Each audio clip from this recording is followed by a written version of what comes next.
All right, welcome back to Onebar and Lupagus Show. I am Lupagus with a familiar face. Justin from the Purple Persuasion is here with us. It's been a few weeks, but welcome back to the show. Thank you for having me on, Lupagus. Appreciate it and good to be back. Looking forward to talk some bikes right now.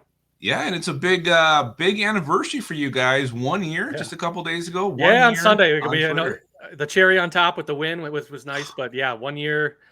September 8th of 2023, we officially launched. So wow, just appreciate everybody. Thanks for all the support from you guys as well. We really appreciate it. Can't do without you guys. So thank you. Yeah, and how many followers you at now after 1 year? We're probably should be about 9,000 probably by Sunday. So hell yeah, congrats. Thank you. Congrats. And how are you feeling after the win? Like, I mean, you still on a high, or you started thinking of the Niners now? It was a Giants are a bad team. So we have to take that with a grain of salt, but you can't control who you play on your schedule. I was very impressed with the defense. I thought Sam Darnold was Kevin O'Connell called a great game. So overall, I was very impressed. It's the Giants, so I think this week will be a good litmus test, but they could be, like I said, I've been on the show multiple times. They're way better than 6.5 wins. So that's just, blasphemy with that crap. So even if we lose and give the Niners a run for their money, I'll be pretty stoked for the season. I think they could do some damage. So good test on Sunday. Yeah, Niners looked damn good last night against the Jets. I don't know if that team has a weakness, but we're going to find it. We will find it on Sunday. Yeah, we will. So there was some news today with the Minnesota Vikings. Harrison Phillips gets extended 2 more years on his deal. And there was some talk before this about Cam Bynum potentially. Those contract talks had started. Any other word on his extension? Is he next one up, do you think? I do think they really do want Bynum back. It's a lot what I've been hearing and reading from a lot of different people. I think Bynum with the safety markets, kind of the money is just gone up and up and up. I think he really wants to kind of see how, that market looks like. And I think Doogie was the one that said, there have been conversations, but it hasn't really progressed into anything like real concrete. He did kind of say the same things about Phillips a couple weeks ago, and look, a deal got done this week. Didn't happen before week 1, but it did. I wouldn't rule it out, but I think it is unlikely. I do think they will lock him up in the offseason once the season's over with. But he's probably one of the top free agents of the Vikings heading into 2025. But for now, he's on our team and playing well. Yeah, a little surprised by Harrison Phillips one. Like, I mean, I wasn't sure what they do there. I mean, like, I think he's like just a little bit above average. He's a good player, good dude. He's a good. I think they got him for like 16 mil or something, or like 16, 19 mil, something like that. So, if 2-year deal, so it's really not a lot of money for above average player. I like him. I think they need to lower his snaps this year. I think he played way too many snaps, and I think it burned him out towards the end. But I think you keep him fresh with that depth that we got this year, and with the outside linebacker rotation we got. I think he could do well, and he's a leader. Walter Mann, Peyton of the Year, so. He brings a veteran presence to the locker room that I think they need. Yeah, and he balled out on Sunday. So he had one of his best games. He was dominant in the run, the run force, and he got a couple pressures, I think, if I remember looking at PFF. So good game. Hell yeah, a good game there. So prior to this, TJ Hawkinson restructured his contract. Was this to make this one happen, or the Vikings just want some breathing room? Or are you thinking maybe potentially for another move down the road if someone else gets hurt? I think it's more for breathing room. I think maybe this this deal kind of played into it, but they were at like 900,000 in cap space. So that's if somebody goes down, injury money, they need to pick up somebody off the street. You got to have a little bit more than that. So I think this was really just a restructure to kind of give them some breathing room. And if something happens or they need to go pick up a guy or sign a guy for depth reasons or something like that, I think that's what kind of the main focus was. I wouldn't think they're going to go out and sign anybody splashy. So don't get your hopes up, Vikings fans. All right, that's good. You heard from Justin. I got a lot of people like, who are we gonna get? It's like, calm down. Let's pump the brakes here. I think it's just, they need some breathing room outside of under $1 million. Hey, Kwesi's not scared to go out there and get someone, bring him in. So he'll do it. He's done it plenty of times. He will. This is the first time we restructured Hawkinson, or is this the second? I feel like he's done. I think they might have done something last year with this signing bonus, but okay. I don't. Regardless, it's for just cap space purposes. Nothing. I don't think they're planning a major move or anything like that. So I'd be happy to be wrong though. We'll see. Well, you mentioned a major move. Vikings worked out 2 punters late last week. Ryan Wright, not the best game on Sunday, not the worst, but not real good. What do you think his leash? You hear anything about how long his leash is? There's something there. I did not think he had a good game. I think he had a couple punts, but they were like none down in the 10. He had one shank, I think, towards the end of the game, which is just super frustrating for somebody.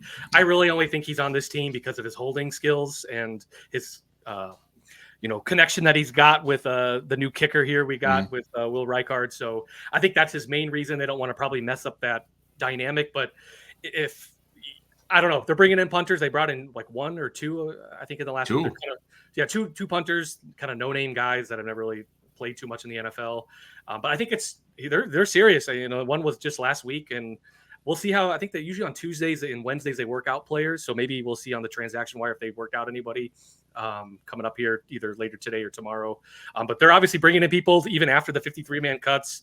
Not afraid to light a fire under him, but I think he's got a short leash, and I think a lot of the beat writers as well have kind of doubled down on that. And even going into the 53-man roster cuts, whether he was going to make it, I think he's solely on the team as of now, just because of his connection with Will Reichard. But if anything that goes south, I think he's on the chopping block. Yeah, it's weird. They're working on these other punters. I just assumed Seth Vernon would kind of be called back, but maybe they weren't, very happy with him either. I don't know. Yeah, maybe he wasn't a good holder. I don't know. There's a lot of there that goes with that. And I think if we see more Will Reichard, we didn't get to see him a whole lot, kicking outside of extra points, and there might have been one field goal in there. So we'll see how these next couple games go where, we're going to have to rely on him, and he's got to be starting pinning people deep. And I think O'Connell's called him out even in that third preseason game. He was talking on KFan like during the game, and he had a shank, and he's like, he's got to pin him deeper. So I think he's getting called out by the coach, and they're bringing two people in. So I think it's a testament of him being on the hot seat. Yeah, and he seemed to do better when, Seth Vernon was breathing down his neck. He had a good camp, and then once he was released, he started shanking left and right. So maybe they're just doing this for motivation.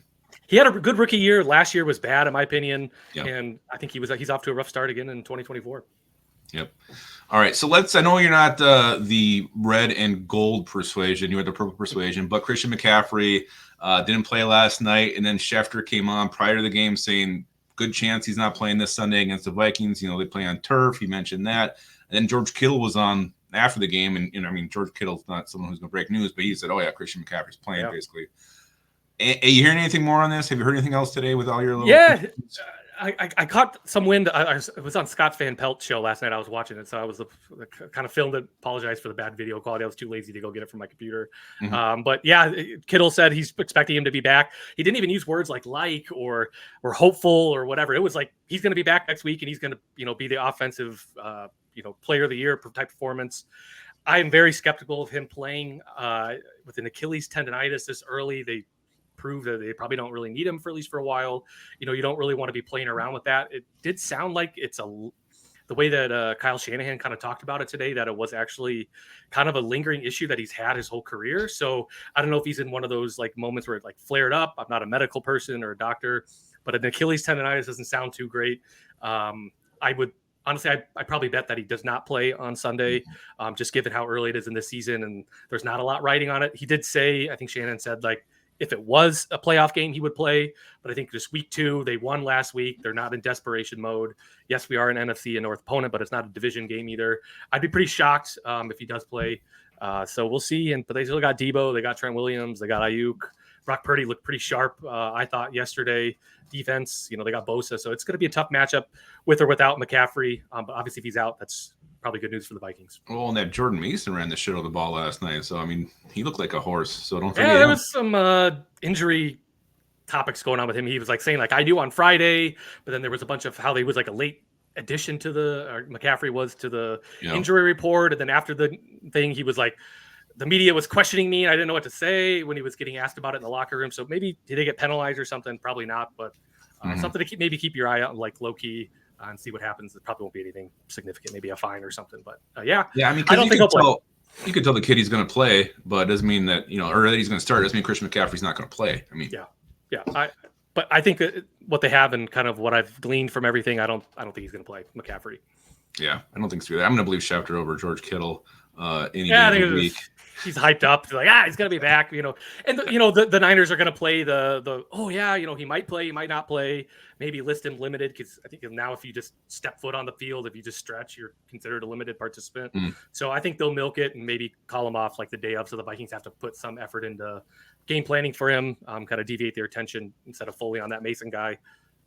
Just kind of the minutia of the NFL and how they play games. So that's what I think. Well, Christian McCaffrey's not the only one hurt. Our boy Jordan Addison doesn't have just one bum ankle. He has 2. Today we saw a move where Deshaun Jones was brought back to practice squad. Jalen Williams was released. This kind of, does that point to maybe the Vikings calling somebody up and Jordan Addison's availability maybe in question for Sunday? I absolutely agree. I don't think Addison's going to be playing on Sunday, just given everything that reported today. Doogie said he'd be shocked. Ben Gosling today on KFan said that he would be pretty shocked too, as well. If and he expects the Vikings to be very, I don't remember the exact words, but it was like very cautious with him. It's now 2 ankles. It's not just the same one. So his other ankle might not even be 100%. He's got one that's, I think Kevin O'Connell called it significant soreness. When you throw in the word significant, that's not good. And then he went along the lines of it's early in the season and, we're going to do what's best for him. And, kind of the whole coach spiel. But I think a couple nuggets that Kevin O'Connell threw in there and kind of what the beat writers have been saying. I do not think he's going to be playing, but I think they'll probably play the limited card too this week. Just, play games back with the 49ers. But yeah, it's going to be tough. No Hawkinson, no Addison. JJ's probably going to get doubled, even triple teamed. Yep. So it's got to be Naylor season, and he's going to have to play a full, 50, 60 some snaps. Maybe get some production from Trent Sherfield and Brandon Powell. Maybe they call up Tristan Jackson. Hell yeah. He's not inactivated this week. So they're going to have to, it's going to be tough on offense, but we've got the home crowd behind us, and maybe that helps us out a little bit. Hey, we beat them last year. We can do it again. Yeah. So hell yeah. All right. Well, Justin, again, congratulations on the 1-year anniversary. Thank you very much. We are so damn proud of you guys at the Onebar and Lupagus show. Thank you for all the news you break and just constant Viking news coming our way. We appreciate everything you guys do. Yeah, thank you for having me on. As always, I always enjoy your guys' show. Always my favorite, and you guys are killing it too. Big growth, big sponsors, and looking forward to what you guys have planned for the rest of the year too. So stay tuned. All right. Yeah. All right. Cannot wait for Sunday. Vikings first home game of the year. Niners come to town. What a test it's going to be. Again, guys, check out Purple Persuasion. If you haven't yet followed them, be sure to do that. And remember this, South Carolina produces more peaches than the state of Georgia, which is known for its peaches. Fun fact. It's very fun.